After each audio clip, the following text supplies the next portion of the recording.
backstage here in Phoenix, I am joined by a victorious Nina Ansaroff, who just submitted Jocelyn Jones-Lybarger in the third round.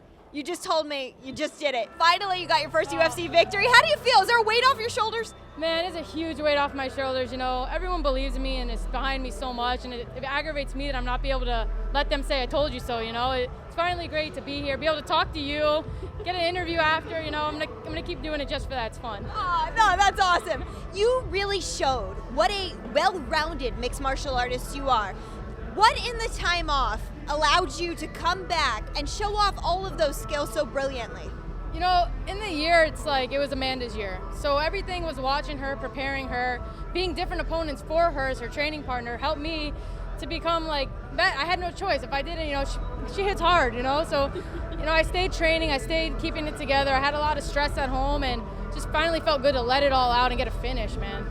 And she had the hometown crowd behind her, but at the end, you sort of swayed them. They were Team Nina by the end of this.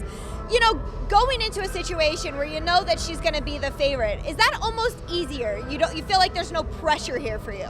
You know, I was so much concerned about getting this win that I didn't really hear any noise around me this time. You know, I was so focused.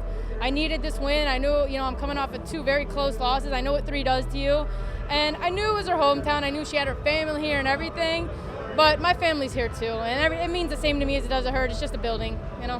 What surprised you about Jocelyn? Because it looked like several times throughout the fight you were close to finishing. It took that third round for you to finally get her to tap. But what do you think about her toughness in there? I think I knew she was super tough coming in.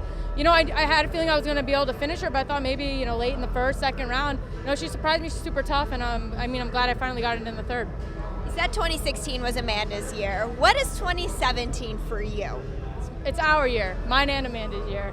Finally, I could say that feels great. Yeah. So what's the plan? You want to take some time off? You want to get right back in there? Are you injury-free? I'm injury-free. I hurt my foot a little bit, but I'm going to go with Amanda to do part of her victory tour, take about a month off, and then get back in there. I want to keep going. I want to keep the momentum going. We want to keep watching. Congratulations so on an much. amazing performance. It's great finally Thanks. talking to you. Nina, you're the best.